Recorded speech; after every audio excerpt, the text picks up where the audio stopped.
గంగవాయిల కూర మామిడికాయ పప్పు అన్నట్టు. పప్పు అయితే నానబెట్టి పెట్టుకున్నా. ఇంకా గంగవాయిల కూరను శుభ్రంగా కడుక్కొని కొంచెం శనగపప్పు కొంచెం కందిపప్పు కలిపి వేస్తున్నా. ఇట్లా టేస్ట్ బాగుంటుంది, ఇట్లా ట్రై చేయండి.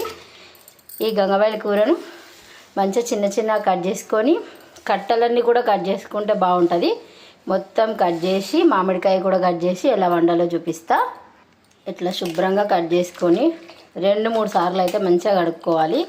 చూడండి ఎంత వేస్టేజ్, కొంచెమే మొత్తం కట్ చేసిన. ఇవి కొంచెం లావుగా ఉన్నాయి కట్టెలని మాత్రం వదిలేసినాయి. ఇంకా అత్తమ్మ అయితే ఈ కట్టెలు కూడా వదలకుండా మొత్తం కట్ చేసి వండుతుంది.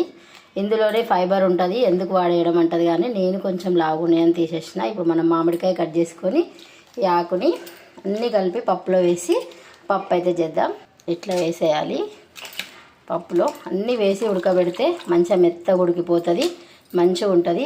చాలా మంచిది ఒంటికి, చాలా చలవ చేస్తుంది. ఎండాకాలంలోనే దొరుకుతుంది కాబట్టి తప్పకుండా తెచ్చుకొని అయితే వండుకోండి. ఇప్పుడే ఫ్రెష్గా కోసుకొచ్చారు, ఇంటి ముందుకు వస్తే నేనైతే తీసుకున్నా. మా వారికి చెప్పిన కానీ తను తీసుకొచ్చేసరికి ఇంకా టిఫిన్ సెంటర్ బంద్ చేసిన తర్వాత తెస్తాడు.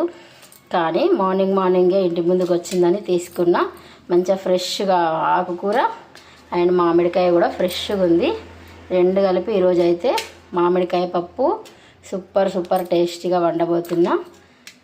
ఇప్పుడు మనం ఎల్లిపాయ జీలకర్ర అయితే మంచిగా ఈ రోట్లో దంచుకుందాం. ఇట్లా మనం రోట్లో దంచుకొని వేసుకోవడం వల్ల టేస్ట్ కూడా బాగుంటుంది. దీంట్లోనే ఒక 4 పచ్చిమిరపకాయలు కూడా వేస్తున్నా.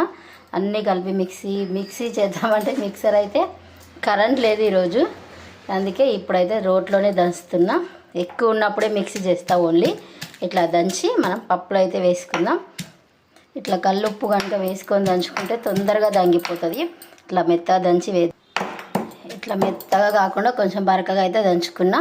ఇప్పుడు మనం దీంట్లో పసుపు, ఇంకా ఆయిల్, కొంచెం ఆయిల్, చిన్నగా కట్ చేసి పెట్టుకున్న ఈ మామిడికాయ ముక్కలు అన్నీ వేసి కుక్కర్ మూత పెట్టి ఇంకా ఒక 5-6 విజిల్ పెట్టుకుంటే మెత్తగా ఉడికిపోతుంది.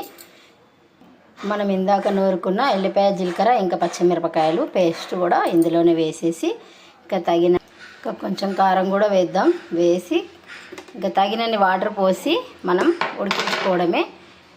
ఇందాక మనం దంచుకున్నాం కదా, దీంట్లో కొన్ని వాటర్ పోసి అయితే పోస్తున్నా. ఇట్లా కలుపుకొని ఇంకా మూత పెట్టేసి ఉడికించుకోవడం.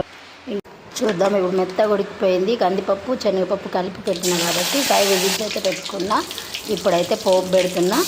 పోపు పెట్టడం అయితే అయిపోయింది. పప్పు రెడీ. మామిడికాయ పప్పు చాలా టేస్టీగా చాలా బాగుంటుంది. మీరు కనుక ఇట్లా ట్రై చేసుకుంటే మీకు ఎలా కుదిరిందో కామెంట్ చేయండి. అట్లా నేను ఆ ఛానల్ సబ్స్క్రైబ్